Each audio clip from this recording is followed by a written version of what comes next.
Bonjour tout le monde, voilà, c'est une petite vidéo rapide pour vous présenter mon modèle, hein. Je vais pas faire comme la plupart des gens, passer trois quarts d'heure à expliquer comment brancher un fil.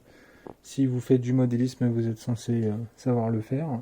C'est juste pour présenter le modèle qui est peu populaire au final, hein. Quand on regarde Tamiya, le DT03 est très très populaire, on en trouve absolument partout, mais c'est vrai que le DT03T, on le voit plutôt peu souvent, il ne doit pas plaire à première vue. Bon, c'est un petit peu logique puisque de base, c'est un véhicule qui est présenté un peu comme un truggy routier. Alors forcément, dans l'immédiat, un truggy routier, il n'y a pas vraiment d'intérêt, quoi. Donc ça plaît vaguement aux gens.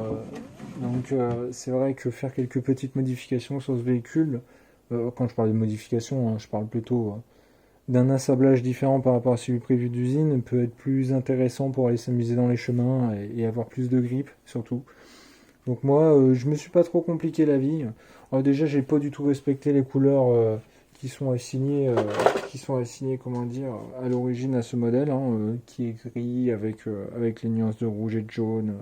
Enfin voilà. Moi, je suis parti sur un verre métallisé de chez Tamiya, qui est difficile à voir là tout de suite, mais qui est vraiment splendide, hein, qui fait un verre métallisé très très beau. Voilà, je me suis permis même de faire un petit aileron en aluminium, donc beaucoup de puristes diront que s'il n'est pas en aluminium d'origine, c'est parce qu'il risque de casser, voire casser la carrosserie. Lors d'une cascade, probablement, je m'en fiche, c'est du fait maison, ça m'a pris 2 heures, ça m'a occupé 2 heures, c'est joli comme tout, ça lui donne de la tronche, et c'est toujours mieux qu'un pauvre truc vraiment ignoble que je me voyais vraiment pas peindre. Donc voilà. Je me suis même permis des fantaisies là-dessus au niveau de la carrosserie. Avec le clip, c'est moins pratique. On peut le voir depuis l'intérieur. En fait, j'ai tout simplement mis des caches en face des phares de manière à pouvoir placer un jeu de LED après. Voilà. Hop, on peut le voir là aussi également. Voilà, ça rend le phare transparent à cet endroit-là.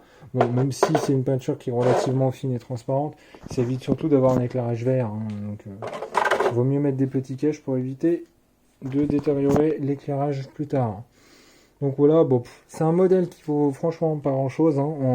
Moi personnellement, tout juste avant le confinement, je l'avais commandé parce que je sentais le vent tourner, je voulais pas m'ennuyer, donc du coup je l'avais acheté pour le coup. J'ai jamais pris soin de faire une vidéo après. Là pour le moment, on le voit, hein, il n'a jamais roulé encore. Justement, à la suite de la vidéo, on le verra rouler. Donc du coup, c'est un petit modèle qu'on trouve à 100, 120. Moi personnellement, de mémoire, je l'ai payé 125 € avec les frais de port. C'est un modèle d'origine qui est fourni avec un variateur électronique et un moteur brushed, donc à charbon, qui est franchement pas très intéressant aujourd'hui, hein. On est en 2020 quand même. Depuis un sacré moment, on tourne sur des brushless, les performances n'ont rien à voir. Surtout que c'est un véhicule dit pour loisir, principalement. Si vous voulez réellement vous amuser, mettez du brushless, hein. Vous allez vous ennuyer à mourir avec du brushed, hein. Donc, il y en a plein qui diront que non, mais bon, ça c'est parce qu'ils ont vraiment, vraiment pas de budget. Donc, ça c'est leur problème. Donc, modification de prise, pareil, hein, merci Tamiya, mais tes prises de il y a 30 ans ou 40 ans, c'est bien. Donc, vous remplacez vos prises par des prises certes plus efficaces déjà.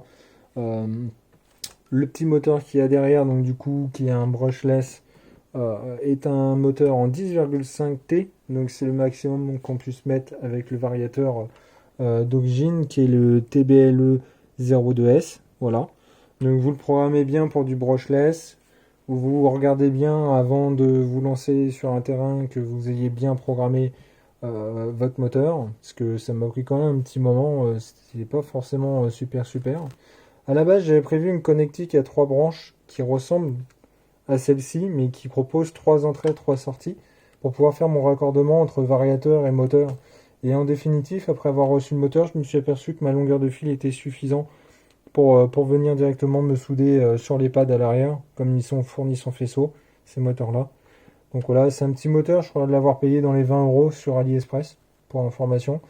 Vous voyez que j'ai rallongé le fil Sensored, parce que effectivement c'est un variateur qui fonctionne pour les moteurs brushless, mais uniquement à capteur, donc les Sensored, et pas sensorless. Et donc du coup, le fil qui était fourni avec le moteur était trop court de 5 centimètres. Donc voilà, je me suis embêté, j'ai coupé les 6 fils, pas tous au même endroit, mais en quinconce, de manière à avoir une soudure bien éloignée l'une de l'autre. J'ai coupé 5 morceaux de fil identiques que j'ai soudés pour rallonger mon fil. Voilà. Voilà, voilà. Moi, au niveau de ma transmission, du coup, du fait d'avoir mis un brushless, j'ai été obligé d'acheter l'option avec le pignon en acier et pas en aluminium, donc de 19 dents, donc qui est caché derrière le carter. Vaut mieux le changer tout de suite hein, que de dire oh j'en ai pas besoin, je vais rouler et pas le changer. Mais oui, mais vous avez un moteur bien plus coupleux euh, qui va peut-être même moins monter dans les tours qu'un moteur à charbon, mais qui sera bien plus coupleux. Donc vaut mieux mettre un pignon qui emmène vachement plus. Ça évitera de faire chauffer votre moteur et en plus de ça, vous allez vachement gagner en vitesse. Voilà. Vous voyez aussi au passage, j'ai fait une petite modification sur mon variateur. Alors c'est tout bête, hein, c'est une pauvre pince en aluminium. Donc petite plaque en aluminium qu'on achète à Leroy Merlin. Moi personnellement j'en ai plein de garage, donc voilà. Donc j'y ai découpé une petite patte dedans que j'ai repliée. Donc j'ai fait une petite forme pour avoir un air un peu sympa. Vous y percez 4 trous. Un petit moteur acheté sur AliExpress pour 2 $. Le tout raccordé directement sur une petite prise fût tabac branchée sur le récepteur. Euh, à la mise en tension du récepteur, vous avez tout ça qui s'allume. Personnellement, faites-le parce que c'est un petit variateur. Alors, il propose une option ventilateur pour ce variateur-là. Il faut compter une vingtaine d'euros. Alors, personnellement, 20 balles pour mettre un petit ventilateur sur une voiture déjà qui, à la base, est vendue 120 euros. Faut pas déconner. Juste, faut pas déconner. 20 euros, c'est quand même le prix du moteur brushless que j'ai reçu, qui est tout en aluminium, qui est très joli, qui a l'air d'avoir vraiment la patate. On va pas mettre 20 euros pour un morceau de plastique avec un ventilateur qui est fabriqué depuis des années pour l'informatique en général, qui vaut absolument rien du tout. Donc ne déconnez pas avec ça les mecs, si vous voulez vous faire des petites voitures à petit budget, réfléchissez un petit peu, de temps en temps on trouve des astuces comme celle-là qui coûtent absolument rien. Bon là vous allez me dire AliExpress, faut attendre 2 mois. Bon, faut attendre 2 mois, c'est la vie, c'est comme ça. Soit vous faites ce choix-là, soit vous construisez d'autres modèles en attendant en plus, hein. Vous voyez, moi, personnellement, quand je m'ennuie pas, je fabrique des drones, donc y a pas à s'ennuyer. Donc la modification sur ce modèle, c'est principalement les obligations. Donc si vous passez en brushless, moi perso, bah, c'est les roulements à billes au niveau des trains roulants, de la boîte de vitesse. Voilà, donc si vous le faites pas, bah faites-le pas, vous allez vous en souvenir. C'est des pauvres bagues en plastique toutes pourries qui sont mis à la base d'origine, ce qui est complètement absurde une fois de plus. Pour moi, ça c'est le nécessaire. Donc du coup, roulement à billes, dégagez-moi vos prises Tamiya là qui sont franchement ridicules. Si vous passez en brushless, en plus vous allez tourner avec des batteries qui ont souvent du XT60, donc remplacez-moi ça. C'est 2 points de soudure, une prise et on n'en parle plus. Pareil, ils disent d'origine que le variateur sur des sites il est compatible LiPo, sur d'autres sites il n'est pas compatible LiPo. En fait, il n'y a qu'une chose à savoir, c'est qu'il est compatible LiPo. Simplement, il n'y a pas de programmation d'origine qui limite la décharge de la lipo. Donc si vous poussez le bouchon un peu trop loin, vous allez flinguer votre lipo. Le top, bon là il va être dans la boîte donc je vais pas pouvoir en faire voir, c'est d'acheter les fameux petits lecteurs de tension, là, les petits multimètres qu'on vient placer dessus les batteries, qu'on vient brancher sur la prise de, moi j'appelle pas ça la prise de charge, mais la prise où il y a tous les petits fils. J'ai perdu le nom, tiens. Où on peut sélectionner chaque cellule indépendamment. C'est un tout petit multimètre avec un petit écran dessus ou pas, avec un beeper. Vous réglez, vous le mettez dessus en plus de votre batterie. Ça coûte 2 $ une fois de plus, ça vaut rien du tout. Sinon, il existe un mode à faire pour le petit variateur où il faudra le démonter. Et je crois le souvenir, venir souder une petite résistance pour modifier justement la fameuse tension d'arrêt du variateur en rapport avec la lipo. Voilà. Parce qu'en fait, c'est un variateur qui a été conçu par Tamiya, qui veulent vendre leurs batteries, qui sont des NiMH ou des Life, donc qui n'ont pas la même tension que les lipos, sachant que le marché entier euh, pousse les gens la plupart du temps à acheter des lipos, mais bon. C'est tout un sujet et un débat. Donc pareil, quelques petites modifications au montage. Donc vous voyez par exemple au niveau de mon train roulant, on peut voir des rondelles, là, des petites rondelles en plastique là au bout de mon doigt. Il y a terriblement trop de jeux sur ces petits kits à pas cher. Je vous conseille quand même d'ajuster au maximum. Là, il y avait vraiment, vraiment beaucoup de jeux à ce niveau-là. Donc, ajustez si vous pouvez. Moi, j'avais des petites rondelles en plastique qui traînaient. Donc, j'ai pu les placer pour pouvoir caler mes fusées, pour limiter le jeu sans forcément le supprimer. Ça reste un buggy, ça va dans la terre, le sable et le reste. Il faut pas qu'il y ait plus de jeu parce que sinon, si vous avez de la poussière ou de la merde qui rentre, bah, ça va tout ravager là-dedans. Moi, comment dire, le cerveau, je me suis pas vraiment pris la tête, il n'est pas fourni d'origine.